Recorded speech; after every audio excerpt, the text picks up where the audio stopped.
Bharatiya Janata party सांसद कंगना रनावत आखिर बाढ़ प्रभावित हिमाचल प्रदेश जाती क्यों हैं, जब अपने अहंकार के जरिए उन्हें अपनी जग हंसाई करवानी पड़ती है। राहुल गांधी पर टिप्पणी कर रही हैं कि वो हिमाचल क्यों नहीं आए। क्या आपने प्रधानमंत्री नरेंद्र मोदी से सवाल किया कि आप हिमाचल के दौरे पर आए और ऊपर से निकल गए? राहुल गांधी पंजाब के बाढ़ प्रभावित इलाकों में गए थे, लोगों से मुलाकात की थी, रूबरू हो रहे थे, और कंगना उन पर ताना मार रही हैं। उसकी हम चर्चा करेंगे दोस्तों, मगर सबसे पहले कायदे से जो खबर मैं आपको दिखा रहा हूं ना दोस्तों, इस पर प्राइम टाइम डिबेट होनी चाहिए थी, क्योंकि कंगना रनावत न सिर्फ एक सांसद हैं, भारतीय जनता पार्टी सांसद हैं, एक अभिनेत्री रही हैं, राष्ट्रीय पुरस्कार मिला है उनको, एक नहीं दो दो बार। वो कंगना रनावत देखिए किस तरह का अहंकार दिखा रही है। एक औरत आती है अपना दर्द लेकर उनके सामने और कहती हैं मुझ पर चढ़िए मत, और वो औरत जो अपना दुखड़ा सुना रही होती है उसे ही कहती हैं कि मेरे जो होटल में सिर्फ 50 रुपए की बिक्री हुई, 15 लाख का खर्चा है। कमाल है यार, ये तो बिल्कुल। सोचिए दोस्तों, अगर आप अपनी शिकायत लेकर किसी के पास जाएं और वो व्यक्ति कहे आपसे कि कोई बात नहीं, अगर आपके परिवार में खून हुआ तो क्या दुनिया भर में खून होते रहते हैं, क्या आप यह सुनना चाहेंगे अपने नुमाइंदे से, अपने सांसद से, अपने विधायक से? जो हुआ है ना वो निहायत ही शर्मनाक है। देखिए, एक दुखियारी औरत कंगना के पास आती हैं, मगर इनका अहंकार देखिए। कायदे से मुझे बदतमीजी शब्द का इस्तेमाल करना चाहिए, मगर ये मोहतरमा तमाम हदों को पार कर रही हैं। देखा जाए। लेकिन लोगों का ये भी सवाल है कि वैलिडेटेड नहीं। सर एक मिनट, हमें आप मुझ पे चढ़ाई करने आई है, प्रश्न करने आई है? हाँ जी, हम सब चढ़ाई मत करिए, प्रश्न करिए। हम भी यहीं के वासी हैं, ठीक है? आप हमें नोचने आएंगे तो हम कैसे काम करेंगे आपके लिए? बिल्कुल शांत हो जाइए पहले तो, और ये जानिए कि मेरा भी घर यहाँ पे है, मुझ पे क्या बीतती होगी। मेरा भी रेस्टोरेंट यहीं पे, जिसमें कल 50 रुपए का बिजनेस हुआ है, 15 लाख की सैलरी ही है, 50 रुपए का बिजनेस हुआ, मुझ पे भी क्या मेरी दर्द भी आप समझिए ना। मैं भी इंसान ही हूँ। हाँ जी। मैं भी अकेली लड़की हूँ इस समाज में, आप ही की तरह एक सिंगल वुमन हूँ, तो मेरी भी आप आपका समझिए। मुझे आप ऐसे अटैक मत करिए कि खाना जो है कहीं से क्वीन ऑफ इंग्लैंड है और हमें कुछ कर नहीं रही है। ऐसा कुछ नहीं है। मैं भी एक अपना कमाने खाने वाली खुद एक लड़की। लेकिन तो नहीं, मैं आपको बता रही हूँ कि 10,000 करोड़ से ज्यादा राशि हमें दे दी गई। आज हम यहाँ पे हैं ये जानने के लिए कि क्या काम हुआ है, क्या काम हुआ है, राज्य सरकार ने कितनी काम की, ये जानने के लिए हम यहाँ पर। वैसे आजकल इनका दौर सही नहीं चल रहा है।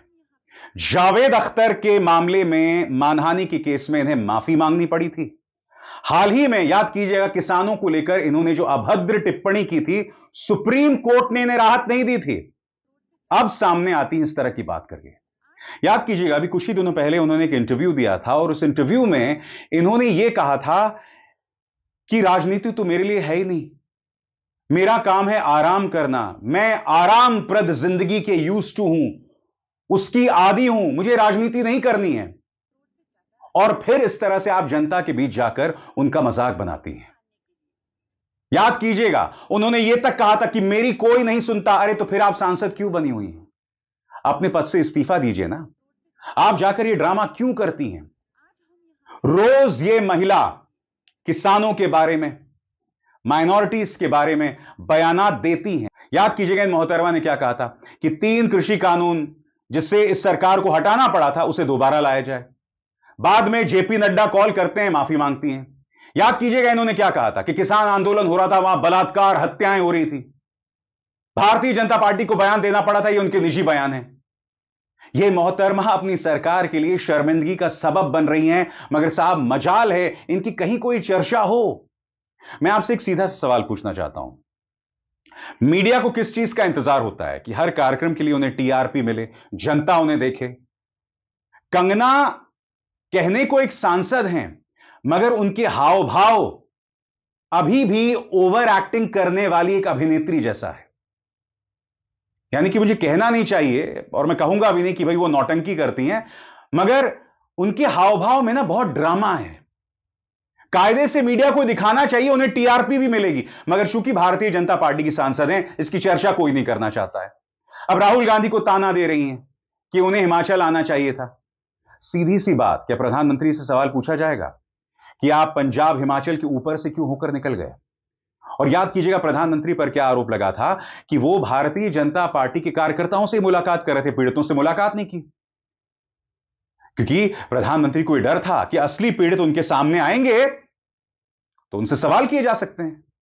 सुनिए मोहतरमा ने कैसे राहुल पर ताना मारा और खुद फंस गए इसमें। बहुत ही दुखद है ये, क्योंकि यहाँ पर जो है कांग्रेस की सरकार है और जो भी इनको मैंडेट मिलता है, चाहे वो जिन भी राज्यों में है, आप देख लीजिए उनकी कितनी दुर्दशा है। और ये लोग जो हैं एक बार मैंडेट लेकर जो है उसके बाद सिर्फ पैसे मांगते रहते हैं, लेकिन जो अकाउंटेबिलिटी है वो प्रियंका गांधी जी को आना चाहिए था, राहुल जी को यहाँ पे आना चाहिए था, लोगों के साथ खड़े रहना चाहिए था, उन्हें आश्वासन देना चाहिए था कि हम जो है चाहे वो अलग अलग तरीके के लोगों को राहत रिलीफ, जिनके घर टूटे हुए हैं। आज आपने देखा, मैं इतने लोगों को मिली जिनके घर टूटे हुए हैं, उनको अभी तक कोई सहायता नहीं मिली हुई है जो राज्य सरकार है उसकी तरफ से।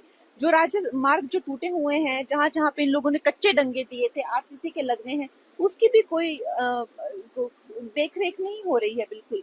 चाहे इनकी पीडब्ल्यूडी मिनिस्टर हैं, वो उन्होंने कहीं के दौरे नहीं किए, यहाँ पर इनके प्रशासन से कोई भी नहीं दिख रहा है। आप लोग खुद देखिए, कहीं भी आपको वो लोग दिखेंगे नहीं। तो ये बहुत ही दुखद घटना है और आई थिंक हिमाचल वाले भी कहीं ना कहीं इस चीज को लेकर बहुत चिंतित हैं, बहुत दुखी हैं कि यहाँ पर हिमाचल में जो है इस वक्त कांग्रेस की सरकार है और ऐसी हर जगह कैसी दुर्दशा हुई है। इस देश की जनता से सवाल पूछा जाना चाहिए, क्या यह उनका दुर्भाग्य है कि कंगना जैसी अभिनेत्री उनकी सांसद हैं, शख्सियत उनकी सांसद हैं? और यह मत सोचिए दोस्तों कि कंगना पिछले 1 साल में इस सरकार के लिए शर्मिंदगी का सबब बनी हुई हैं। यह मत भूलिए कि उन्हें ट्विटर से उनके भड़काऊ बयानों की वजह से हटा दिया गया था। यह मत भूलिए कि उन्होंने प्रधानमंत्री से अपील की थी कि आप अपने गुजरात दंगों वाला रौद्र रूप दिखाइए किसानों के खिलाफ। यह मत भूलिए इन्होंने कहा था कि जिस तरह से इंदिरा गांधी ने ऑपरेशन ब्लू स्टार किया था, प्रधानमंत्री को भी इस तरह के बयानात थे इनके। और यही वजह है दोस्तों, आपको याद होगा पंजाब की इस बेटी सीआईएसएफ की इस जवान ने कंगना को चंडीगढ़ एयरपोर्ट में तमाचा मारा था। वो नाराज थी और याद कीजिएगा उस वक्त इस बेटी ने क्या कहा था।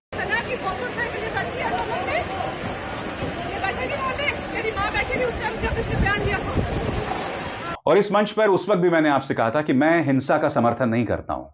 और मैं एक बात बता दूं, किसानों ने इस घटना के अलावा कभी कोई ऐसी मिसाल पेश नहीं की कि वो लोग हिंसा कर रहे हैं। आपको याद होगा एक बार कंगना को किसानों ने घेर लिया था, वो गाड़ी के अंदर थी, मगर तब भी किसान सिर्फ नारेबाजी कर रहे थे।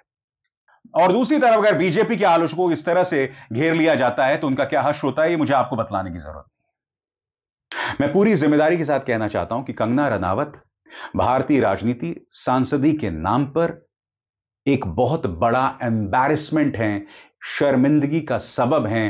भाजपा ये नहीं समझ रही है, आने वाले दिनों में वो इस सरकार के लिए, इस पार्टी के लिए और ज्यादा एम्बैरेसमेंट का सबब साबित होंगी। मगर शायद भाजपा को ऐसे ही सांसद चाहिए, ऐसे ही प्रवक्ता चाहिए जो जहर उगलें प्राइम टाइम डिबेट्स में और अपने घरों में बगैर पजामा के बैठे। ऐसे ही सांसद चाहिए, ऐसे ही नेता चाहिए इनको। और यह पहली बार नहीं है कंगना ने जब राहुल गांधी के बारे में आपत्तिजनक बयान दिए हो।